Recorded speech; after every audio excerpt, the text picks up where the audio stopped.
All right. Hey, family. Welcome to the Daughter Podcast, a place that is all about the total woman. My name is Samantha Grimes, and I am a wife. I am a mommy of two. I am a senior pastor, a certified life strategist, prophetess, and founder of Daughter LLC, a private practice women's ministry and movement that offers a wide variety of services such as one-on-one and group coaching, one-on-one and group counseling, products, books, courses, and above all, we preach the gospel of Jesus Christ. Amen and amen. To his daughters, specifically, if you are interested and a free consultation to answer any questions or to get a quote, you can go ahead and book a one-on-one session or group service, anything we have to offer at this time. You can visit our website, number one, which is www.daughterllc.com. You can email us if that's easier at samantha.grimecc@gmail.com. Or what's even easier, you can DM us on Facebook, Instagram, and TikTok. We all got the same handle at DaughterHSB. Also, if you would like to book me for a ministry engagement, you can also email me at samantha.grimecc@gmail.com, or you can head to our Instagram at DaughterHSB and click the ministry request form that is in the link tree in our bio. All right. So, family, we've already prayed off camera. You guys already know how many takes it takes before we get to the episode that goes out. I'm super excited about today's episode. I think it's really important. I think it's going to really change your paradigm and your perspective. Let me also give this disclaimer, family. Next week is Christmas. Where I am in the world, where we're recording in the world. And so because of that, I will not be dropping an episode next week, right? We're going to be off that week for the holidays. And so I will resume our next episode after that. And y'all, I think it's the last episode of the season. I have to check the schedule, but I believe it is the last episode of the season. And it's bittersweet because we've been having such a good time, you and me. But yes, I think it's the last episode of the season. And so we take a nice little break and then we gear up for next season's podcast episodes. All right. So family, we're still in our season topic, the power of a woman. And this episode is so important that Lord actually spoke to me about this episode in the shower one day. I was in the shower and it wasn't even necessarily being spiritual, and it just fell in my spirit, and I just knew that the Lord really wanted to talk about this. And so here we are. But this episode topic is called HomeMaker. Yes. This episode topic is called HomeMaker. So I have two stories. You guys know how I am about my stories. All right. So boom. There is a movie. Okay. The movie has Anne Hathaway in it. I haven't seen it in a long time, but you can go look it up on your own. It's called The Intern. And the movie, I'm going to give you a brief synopsis. So this is a spoiler if you've ever seen the movie. But in the movie, Anne Hathaway is a young wife and mom, and she creates an activewear line that I think it's activewear. I'm not sure, but it's some type of clothing line that she didn't even think was going to take off, but it did. And it ballooned into a full blown, big business. And so she ended up having to lease a building, hire employees, the whole nine. The business just took off, right? And so they needed help, but they wanted to be fiscally responsible. So they suggested, hey, why don't we just hire some interns, right? That's free labor, right? And so they hired interns. And as they were hiring interns, people applied and came out. And usually when you think of intern, you think of a young person, either in school or not in school, but they're just young and they're still trying to get on the ground floor of something. But then this older gentleman comes along and he wants to intern. And then they did assignments and he got assigned directly to the CEO. She was very resistant at first because when you're the CEO, you kind of have your day and your schedule kind of, planned and together. So you kind of are not thinking like, about being a CEO per se.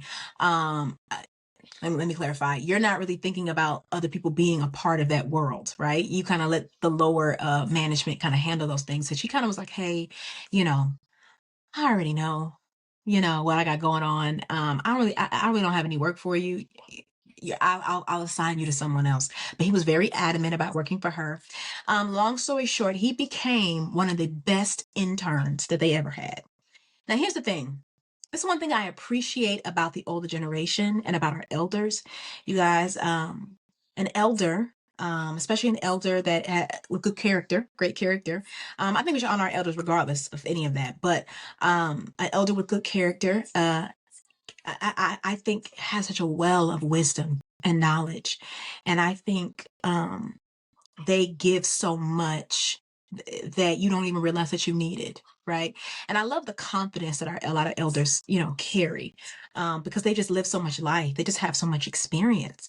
And so their perspective is so much more sure when you're like 20 something years old.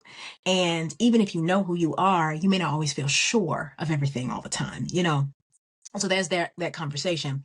But here's the thing. He ended up being one of the best interns that they ever had. So one night, they're working late. He done blessed their life in another way just by doing something practical and needed in the company. And he one thing I loved about the character was that he worked the job like it was the best job in the world. He worked the job like, because he come from a different generation and a different time where you were just happy to have a job and you honored that job and you worked that job as unto the Lord and you were skillful and you were excited about retirement and you were excited about your pension and you were excited. It was a different time, you know. So they were sitting down late working, eating, and she kind of began to inquire about his life before he started interning with them. And he began to share that he used to work for a phone book company. And when he was working for this phone book company, he loved his job. He got up every day, did it faithfully, enjoyed the work. And then he began to look around and she caught on that the very building that she was renting for her business used to be the phone book company that he worked for. He said, yeah, I sat right over there every day. And as crazy as that is, I have a point to all of this, y'all. Y'all know me. What was crazy about all of that for me was that it made me go down this train of thought in my mind. And it made me realize that there is a possibility that as much as I believe in your purpose and the work of your hands and the work that we do, it is important. You need to show up. You need to be intentional. You need to work as unto the Lord. There is a level of fulfillment and honor attached to that thing. There is glory attached to it. There is a possibility you can get to the end of your life or in the next 100 years, the work that you have worked so hard for might be phased out. I don't even know if phone book companies still exist. But I'm sure when he worked there, it was the cutting edge thing, and they thought that was going to be around forever. And now we got cell phones and everything else, right? And so it was a harsh reality to think that, man, this man's life's work may not account for anything because of where the world has gone, right? It's not his fault. Where the world has gone. And it's going to always mean something to him, but you talk to somebody younger, they're like, oh yeah, we're a performance company. It's not very special. But I'm sure it was everything in the years that he got to work for that company. I say all that to phase into my second story. One day I was at church, and it was a Sunday. I was not leading worship with our worship leader. I was sitting with my kids that Sunday. And then when you're a leader, it's very rare, very special when you get moments where you get to get poured into because you're doing the pouring a lot. I was just receiving, listening to the worshiping God with the community and just encountering him. And then the Lord showed me this picture and he showed me my family. I saw my husband. I saw my kids. I even saw a dog. We don't have a dog. So maybe I'm gonna get a dog one day. I don't know. But he said to me, clear as day, he said, Samantha, these are the best things in life. He said, Samantha, these are the best things in life. And it tore me down. Because yeah, you know how God is, right? He could be saying one thing and he's saying a million things. And then it's just the weight of his voice and the love that he has for you. And then I'm in the middle of worship. I'm already crying, thinking about his goodness and his grace. And that's when he speaks. So I'm wrecked. I don't just put a fork in me, honey. I'm done. Okay. That's what it was. But he said to me, Samantha, these things are the best things in life. Paralleling both of those stories, I want to talk about being a homemaker. Here's the reality. The vast majority of people are homemakers. I know media makes it seem like I'm a homemaker or I have a career. I'm a homemaker or I do XYZ. But here's the reality. The average person does not have a maid, a personal chef, or an interior decorator. So because of that, they are those things in their own home, in their own family, in their own life.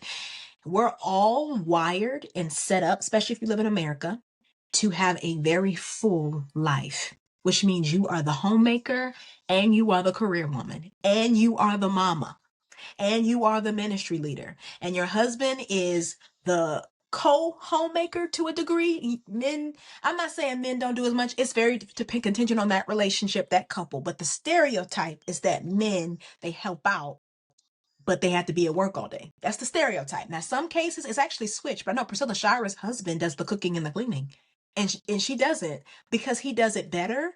And he grew up in a household as the eldest. And so as the eldest, he did all of the housework. And so that stuck with him when he got married. So he was prepared to do for his wife what many men don't even feel like is the manly thing to do. But it really just depends on you. My aunt growing up, she can cook very well, but her husband did all of the cooking because that was his thing. He really enjoyed it. And if a man is not married yet, baby, you a homemaker. Because guess what? It's just you. It's just you. Like again, so the vast majority of people are homemakers, right? And it's such an ugly stain and negative attachment to that. And I can go back and forth about what men do, what women do, but this episode and this podcast and my work is dedicated to us ladies, okay? And so let me say this. There is an honor and there is a glory. Y'all for the presence of God. There is an honor and there is a glory on keeping your home. I don't mean perfection. I don't mean your house is always spotless, especially when you got kids. You got to just clean something and they will find a way to get up on in there. I totally understand. But in a general sense, when you get to the end of your life, me and my husband were talking about this over dinner recently. But when you get to the end of your life, what's going to matter to you more with love is not going to be that you met that deadline. It's going to matter. You're going to love the work and be honored that you got to do it and that God got the glory out of it. But what's going to matter most is that you were there to make dinner and you got to see baby's first steps and you saw your kid graduate and you know what I'm saying, kept a beautiful and wonderful home for them. And that you were there when little mama first peed in the bed and you got to clean up those sheets. I don't know, it'll feel fun in the moment, but you're going to be grateful for that. Like taking care of your home and taking care of your family is going to be the thing that's going to sit with you in your last days. It's going to be the thing you're most grateful for. There's a couple named Preston and Jackie Hill Perry, and they had a lot of daughters. And naturally, when you have one gender, you're thirsty for the other gender, right? So if you have all boys, you really want a girl. If you have all girls, you really want a boy. And they had all daughters back to back to back to back.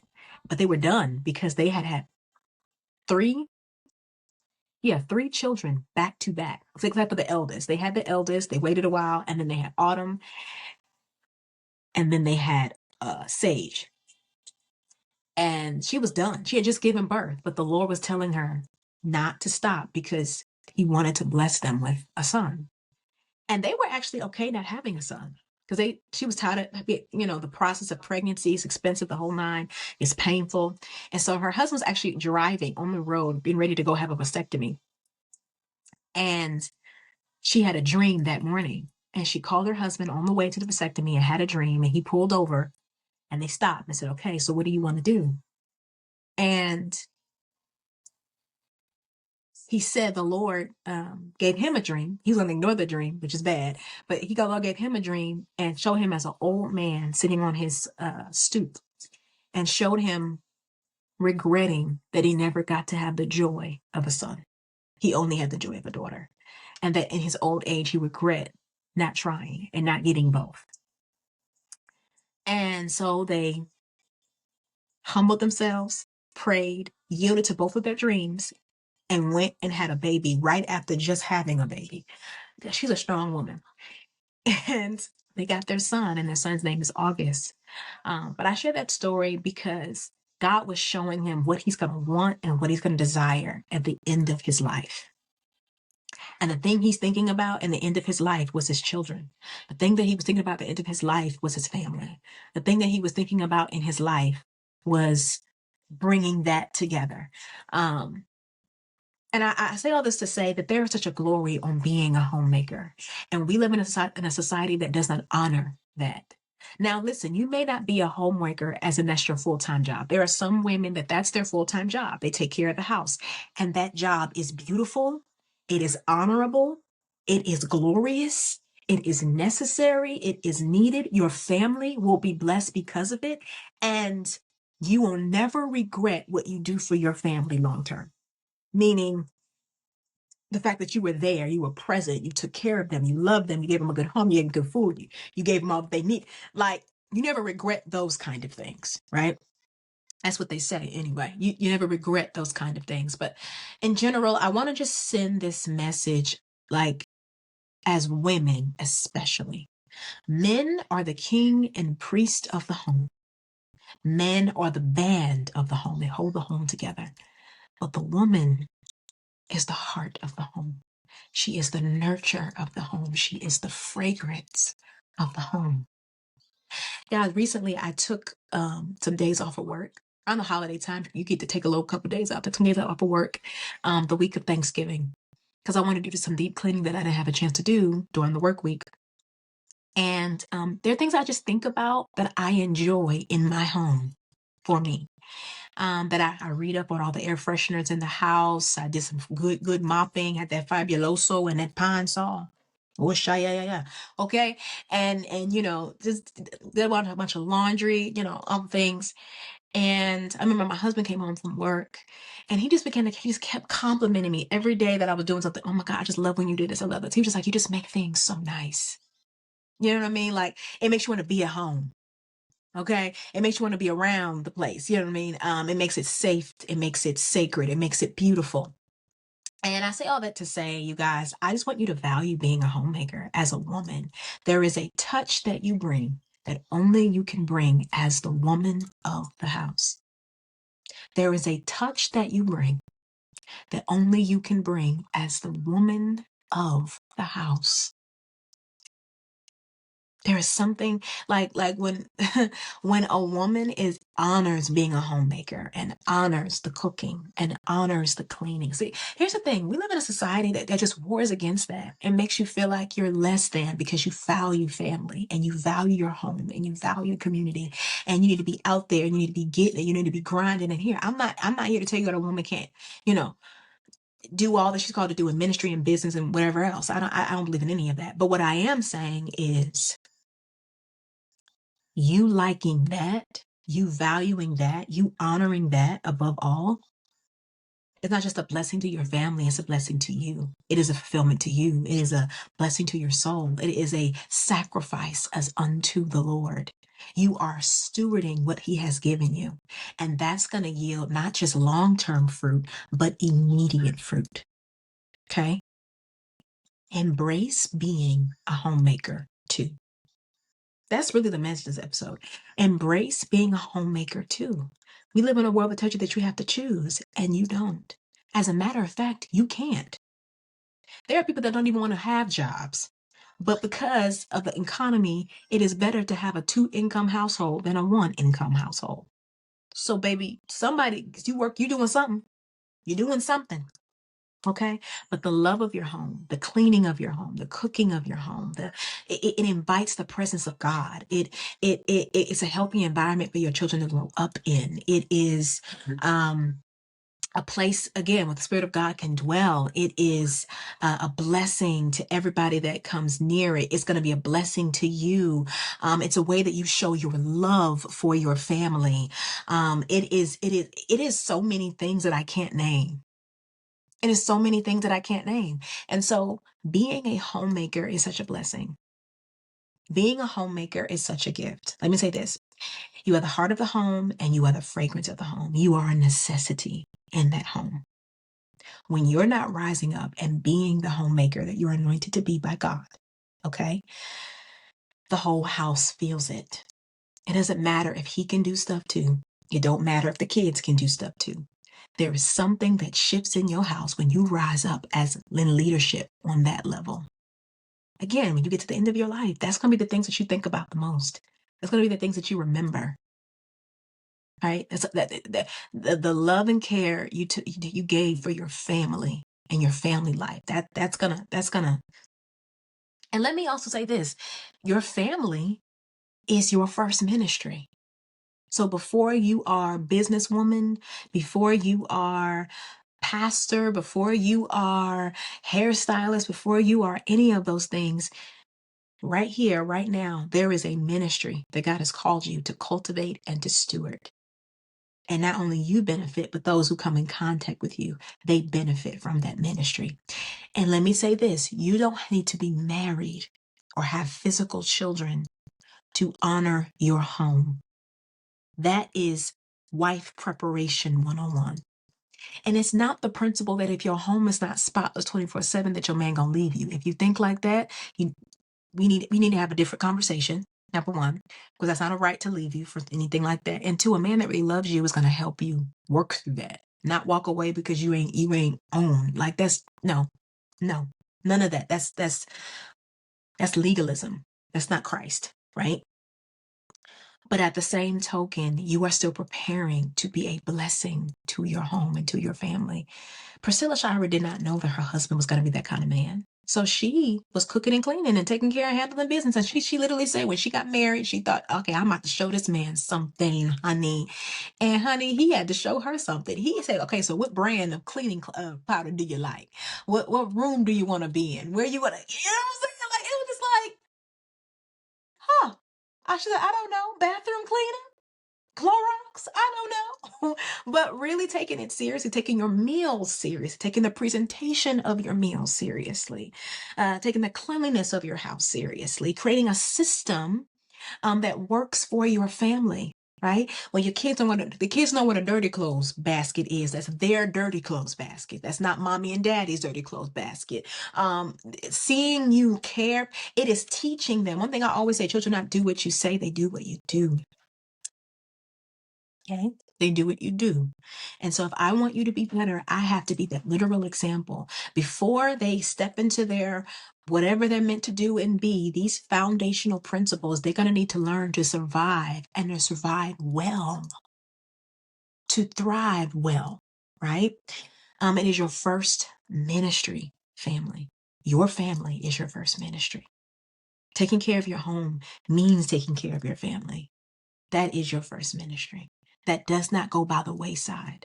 And family, I know it's holiday season, and some of us are going overboard with the cleaning, with the cooking, because we have family coming in. But you can, it may not be perfect, and you may have your rough days, but you can have a minimal standard of keeping your home together. And it's not to prove anything to anybody. It is because this is how you love your family. This is the role you're anointed for. This is your ministry. This is your gift. While you are still climbing the corporate ladder or building your business or doing whatever it is that you are graced and called to do. Whatever it is you're graced and called to do, right? And the last point I want to make is that this is a place that you make room for God. I wrote this in a post once. I said, if you're having difficulty hearing the voice of the Lord, clean your house. Or better yet, just clean the space that you pray in. And I guarantee you'll hear him more clear. Literally, I think it's back in college years ago. I think I had a day, and I hadn't cleaned my room yet. I was just a bit, when you're a busy season, you barely in that room. You go in the room, you put your book back down, you run out. You go in the room, you grab shoes, change your clothes. It was just a busy season. And I was having difficulty hearing the voice of the Lord. And the Lord, he said to me, Samantha, there's no room for me. And that was hard. But I thank him for that truth. He wasn't whooping me or angry with me. He understood. But it was like, oh, I need to make space for you and me. Yes, he can talk to me anywhere at any time. God is not limited. God is not handcuffed. But he was trying to teach me a spiritual principle, right? I have stories for days. Actually, it was another day. It was a corner of our house. And in this corner of the house, it never got cleaned. because it was just like a stack of papers and like magazines. Like, it wasn't like anything. So all the other parts of the house were getting clean, but this one spot. Okay, we were literally not. It's almost like sometimes you get a blind spot to something, like we didn't even see it. But one day it just dawned on me, oh, I never cleaned this spot. Let me just, do this right now while I got the time. And so I began to clean it up, and I was sweeping up underneath the paper. Y'all, it was white, clean paper. Nothing there. No bugs, no infestation, nothing. Just clean paper. And when I lifted up the sheet of paper, this smell came out of nowhere. I was just like, oh God, what was that? Like, I'm looking around, like, was there anything behind here, hiding behind here, whatever? And nothing was there. And so I just kind of kept cleaning. And then the Holy Spirit said, Samantha, cleaning your home is spiritual warfare. Cleaning your house is spiritual warfare. And so I looked at it different each time. Like, it's more than just, I like a nice clean home. And I do. I ain't gonna lie to y'all. I do. Me and my husband talk about it. I do. But at the same time, it's in a spiritual warfare. It is the service to my family. It is my first ministry. It is making room for the Holy Spirit. And it is as much a part of who I am as it is being a coach and a counselor, an entrepreneur and a pastor. And this right here, family, taking care of your family and taking care of your home is the most grown woman thing you will ever do. More than filing your taxes, more than that grown woman outfit, more than anything else that you think is super responsible, taking care of your house. Sometimes you need a reminder, baby, this is your house. God has given you dominion and authority over this house, over this place. You decide what it will and will not be. You decide what it will and will not look like. And listen, I believe in grace. There are seasons where it is rough and it ain't looking how you want it to look. But there's no more point in time that you can't rise up and turn it around. There's no point in time you can't rebuke your body when it tries to tell you that you're too tired or you're too whatever and you can't do it. There's no point that you can't do that and then you rise up and you clean it anyway. There's no point that you can't seriously take your meals and feed your family. Like, here's the thing. Like, what you feed your family, yeah. What you feed your family, like, you decide the diet of the whole house. Think about that. You decide the standard of cleanliness for the whole house. You, like, as the woman, you are the lady of the house. Like, you decide. They may have their suggestions and things that they like and their favorites, but if you want your family to be more healthy, it's gonna come down to what you believe and what you decide. If you want your family to be more cleanly, it's gonna come down to you. If you want your family to be more family oriented, okay, y'all, we no longer eating in each other's rooms. Everybody, we eating together at the dining room table, all of us. I don't care how old your kids are. That's what we're doing. You decide. God has given you dominion, power, and authority. God told Adam it was not good for him to be alone. So he gave him Eve. And they both had the same job, but I guarantee you they did not do the same job the same way.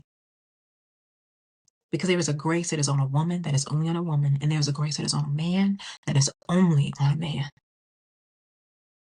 And sometimes your family needs to see you change things up for them to suddenly rise up and say, oh, okay, so I can get with this. So this is what we're doing now. Okay. You have no idea how much your family's going to thank you long term, how well they're going to be able to take care of themselves because they were watching you. Not because you did it perfectly, but because you did it. So I want you to value. Yes, you are a career woman. Yes, you are a woman in ministry. Yes, you are. Fill on the list. And you are also a homemaker too. I encourage you, seek the Holy Spirit and partner with him and make a house into a home. Make food into a meal. Let love fill your home, not just for the holidays, for your life. All right, family, that is all that I have for today. Like I said, we're taking a week off for Christmas, and I will see you guys after that. So happy holidays. Love you guys.